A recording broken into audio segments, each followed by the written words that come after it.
Depuis 1996, date du transfert de 9 domaines de compétences aux collectivités locales, nombre d'élus locaux estiment que l'État central leur a délégué bien des problèmes sans que les moyens ne suivent. Des moyens surtout financiers qui font que ces entités arrivent difficilement à réaliser des infrastructures et à se doter d'équipements sur leur maigre budget. Les communautés rurales n'ont pas assez de ressources pour vraiment satisfaire le besoin de ces populations. Parce que ces populations sont des villages, un village, bon, quand il met un infrastructure ici dans ce village, l'autre village est jaloux. Donc vraiment, si ce n'est pas l'appui de ces projets-là, la communauté rurale, et sans vraiment les immigrés, c'est difficile de faire quelque chose pour les populations-là. Les communautés rurales des départements de Vélingara, Tambacounda et Bakel, zone d'intervention du projet ADEL, appui à la décentralisation et au développement local, ont pu surmonter en partie une telle difficulté.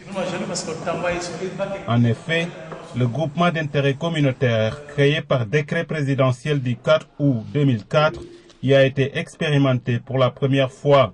Le GIC regroupe toutes les communautés rurales d'un département et se voit transférer la fonction de gestion des fonds institutionnalisés du projet. Au Sénégal, il y avait un chaînon manquant.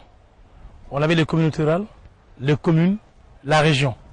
Mais au niveau départemental, il n'y avait rien. Donc, le groupement d'intérêt communautaire sont venus pour combler un vide. Je pense que c'est aussi une façon de renforcer la démocratie locale en aidant les populations à parfaire un dialogue entre communautés rurales et quelque part aussi à améliorer la gouvernance locale par un partage en commun d'un certain nombre de moyens financiers et de modalités de gestion. C'est au niveau de Dakar que s'est décidé le choix ou bien la décision de financer une communauté rurale par rapport à un dossier qu'il présentait donc au comité de financement qui a encore une fois été basé à Dakar. Dans le cadre du projet ADEL, c'est l'effet inverse qu'on a voulu faire. On a voulu laisser aux communautés rurales elles-mêmes le soin de décider des investissements donc à réaliser, également des financements à apporter à chaque communauté rurale. Pour financer le projet ADEL, l'Agence française de développement a octroyé à l'État du Sénégal une subvention de plus de 4 milliards de francs CFA. Les 2 milliards 266 millions sont allés aux 3 groupements d'intérêt communautaire.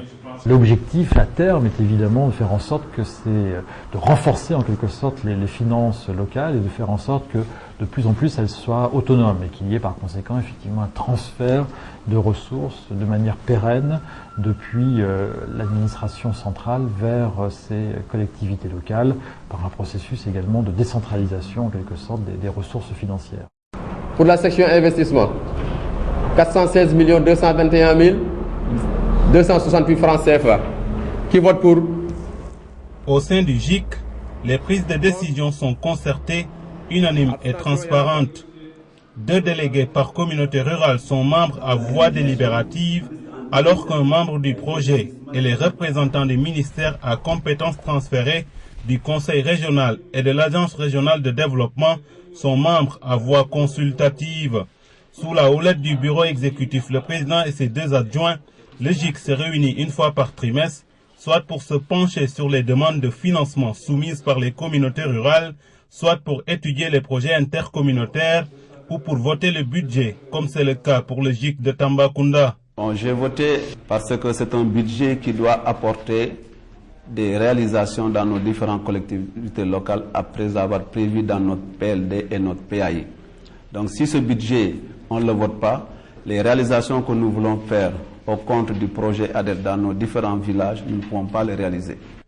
À l'occasion des réunions du GIC, il arrive que le problème du quorum se pose. À l'image du vaste et enclavé département de Tambacounda, il n'est pas facile de rassembler toutes les 12 communautés rurales. Or, le GIC ne peut délibérer en l'absence d'une communauté rurale qu'après 3 convocations. Dans le souci de mieux faire, je pense qu'il est important de voir cette question. C'est la question du quorum. Le quorum dans le GIC, s'il y a une seule communauté rurale qui s'absente, le GIC ne peut pas se réunir.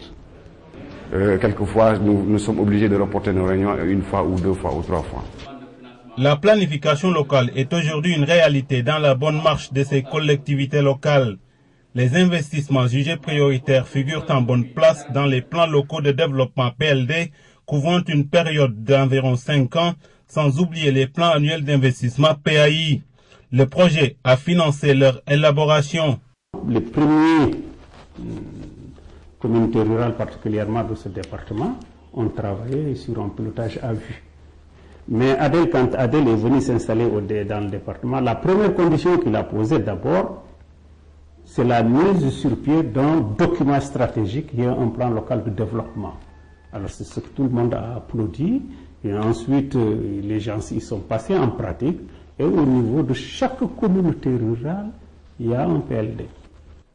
L'administration contrôle la légalité des actes pris par le GIC, alors que les services techniques éclairent les élus locaux sur des questions complexes soulevées au cours de la réunion de la structure. Dans le département de Vélingara, où on dénombre 10 communautés rurales, le comité d'octroi des subventions du GIC tient sa réunion.